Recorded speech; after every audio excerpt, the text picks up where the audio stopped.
today we are going to do something slightly mechanical. It's still cosmetic, but we're going to be starting to move the channel towards the mechanical side, and this is kind of the interim. So right now we have shocks.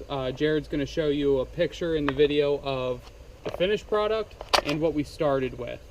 But so up front here we do have the dual shock conversion by Rough Country. Actually, we don't know if it's by Rough Country, but Rough Country does sell a dual shock conversion.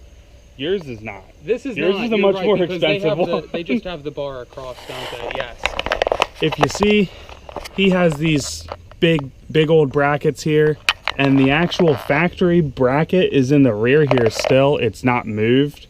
The Rough Country one, which we'll show you how to put on my truck here in a future video, just replaces this Ford bracket back here. I don't think it replaces it. I think it just turns this piece. It has like a dual bracket up here. We'll like determine that when we do it. Anyway, we don't know who makes this bar, but it's clearly a pricier install than the Rough Country. Let's go over to the other side. We actually already pulled the shocks out of the way so you can see, have a better look at how this mounts. It mounts in these pre-drilled spots in the frame, one on this either side of the bottom, and then up top here it mounts to the factory shock bracket. And then it's kind of hard to see with the lighting, but there's a piece of metal that goes from the top of this bracket and bolts straight on there. So it's very sturdy bracket in there. It's not going anywhere. So going back here, we'll get another look at it after I pull these shocks out quick. I had already started with it because of our floundering on the badge video, which has not up yet, but you will understand that when the video is up.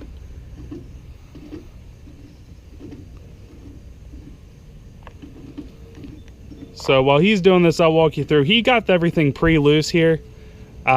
He's just backing out the bolt. He got the nut off, so sometimes if you spin that bolt counterclockwise, it'll start kind of threading out of that bushing.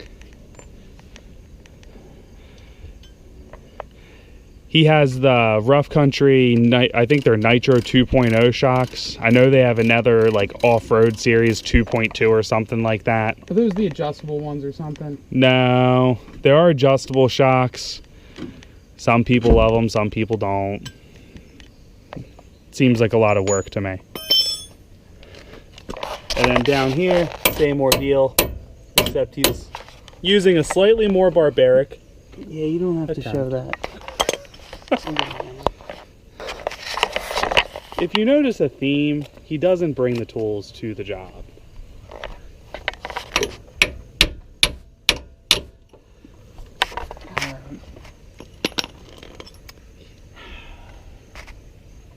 If it's one thing I've learned from my brother, it's mechanical ingenuity.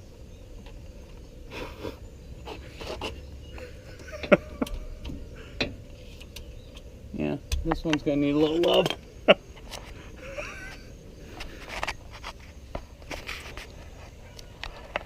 Just a breakdown when Josh says something needs a little love. Sometimes it involves a mini sludge and the potential for us to have to buy a new bolt today.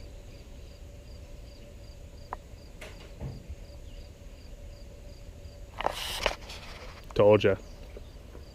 You don't want to overdo things. That's why you start with the small sledge first, okay?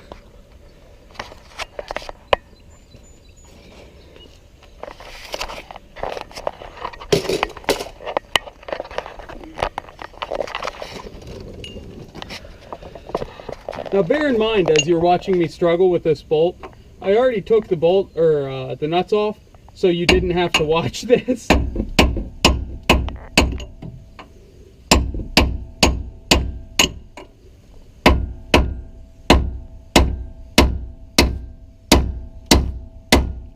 Spray some PB Blaster on that? Yep, we're gonna have to spray a little more.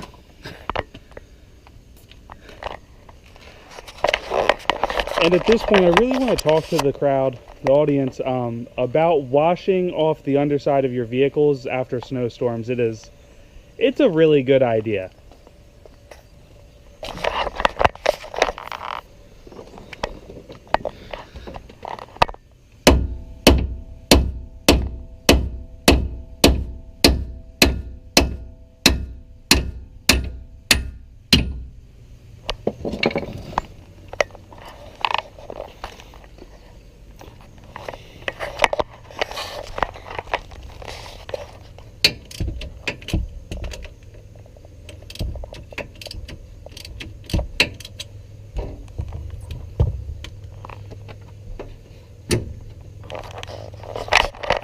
So you want me to pull this?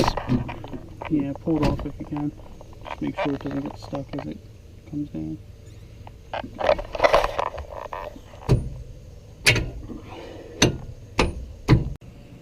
Okay, so this is what we're starting with. Got a lot of surface rust. It is all surface rust. The shocks work great. They're holding a lot of pressure still. Rough Country did a great job. As some of you may have noticed on the truck, we are currently undercoating it. That's a video to be released later because it's a bear to do on these trucks. They're huge. So, sorry if you hear Riot barking in the background. He knows we're doing something and he thinks we're having fun, so he wants to have fun too. That's our dog. But, so, we tried Cura sealing it. Whatever Rough Country has on here on the surface, nothing's really taking to it. So the shocks are working, and between the steering stabilizer, the dual shock conversion up front, and the rear shocks, I'm looking at $40 to $50. You're looking at $400 to replace all of them when it's just been sitting, getting rusty, and I wanted to see if I could try to fix it. This is what we're trying to do, and the method we used before we get started. I don't necessarily condone it or recommend it, but it's working well for us. Now, right on the shock, it does say, do not heat or open. So we're certainly not going to open the shocks. They are gas shocks, but we are going to apply friction. I have 100 grit sandpaper. It's nothing too aggressive, but I mean, it takes the paint right off, and I'm taking it down to bare metal. Like I said, these are the last two, so we've done 6 so far. They turned out great, but can't necessarily condone this because I don't know if I'm doing something that hurts the longevity of the shock. Jared, do you have anything to add before I get started? If you could all please see our first welcome to the channel video and emphasis on we do dumb stuff, this could potentially fall under this. Makes me want to cross my legs a little. You know, like he said, they're gas shocks. We're going to heat them up a little bit. You can't help that. But they do stay cool. I have been checking as I sand down, and I don't know if they're aluminum casing or what, but it seems like they stay cool. So in short, don't necessarily do what we do here. We're not responsible for anyone else's safety. Proceed at your own risk.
This is what we're left with.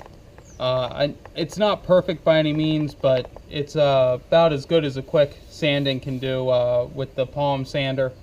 I did clean up this bar manually. I took a piece of 400, then 800, then 1200, then I went all the way up to 2500 grit sandpaper, not taking any more off than I needed to just to get the surface rust off the shaft. I didn't worry about too much right there at the very bottom because it's never compressed that far. Then what I've been doing is I've been using this product from VHT, epoxy paint. It's paint priming. And I've just been shaking this up, making sure not to get it on anything I don't want, like the house or air. So this is not perfect by any means. There is a little bit of surface rust still there, but for the most part, I cleaned it up pretty quickly. What would you say, 5-10 minutes it took us? Probably about 5 minutes or so, maybe a little longer. And I'm using a product by VHT. I picked it up at Advance. It's epoxy, self-priming, black paint. And I'm just putting it on as a primer.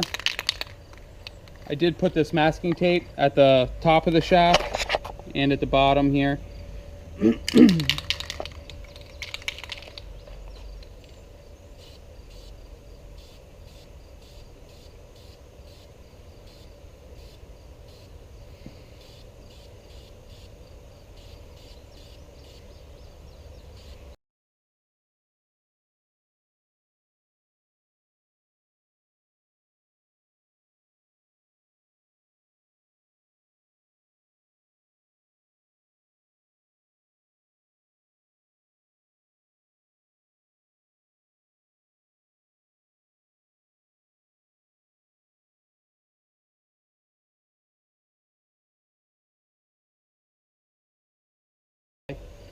It messes with the way the end product dries. And a lot of times you don't want it too dry, so like give it a good 5-10 minutes, I'd say, and then do your next coat. Yeah, if you're going to put multiple coats of this, listen to the instructions. It says within 5-10 minutes. However, if you're going to put something on top of it like the undercoat, make sure that this is fully dry, is what I'm saying. But yeah, always, it depends on the product.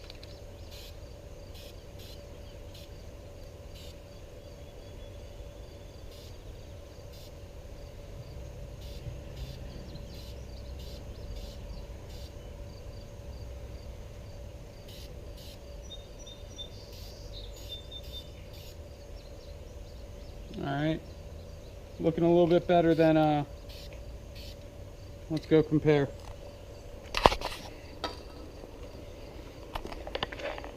This is what we started with, this is what we're ending with. We just need to wait for it to dry and undercoat it, and we'll put our new blue boots on. So, got a good picture? Go. Alright, so this is our finished product after we put the undercoat on it. It is a little dirty already, but it has like a little rubberized coating. I feel like it's not completely dry. I let it dry overnight. I feel like on some of the other ones, I've let them dry for 2-3 days. So I'm going to be gentle with it, putting the boot on. These boots, $2.95 a pop on Summit. $2.95 was the cheapest I was able to find. Every other boot was either $6.95 or up. So I do recommend that because I've put them on the other shocks on the truck. And they seem to be pretty high quality. I mean, what are you looking for in a boot, right? Jared, unprofessional.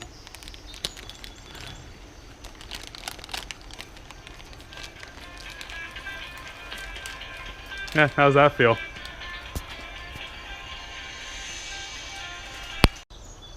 Sorry about the technical difficulties. Jared was being unprofessional and answering unbusiness. You see how often he doesn't bring tools that he needs for the job at hand. Long story short, Every video. we got the new Skyjacker boots on the shocks, and we installed them, so you're going to at least get to see what they look like. The next video, we will do a quick walk around to show you all the shocks and steering stabilizers before we get started. But we're losing light, and we want to make sure that you get to see it before we end the video. So please don't forget to like, subscribe, let us know what you want to see in future videos, guys. Comment. I want to see comments, please.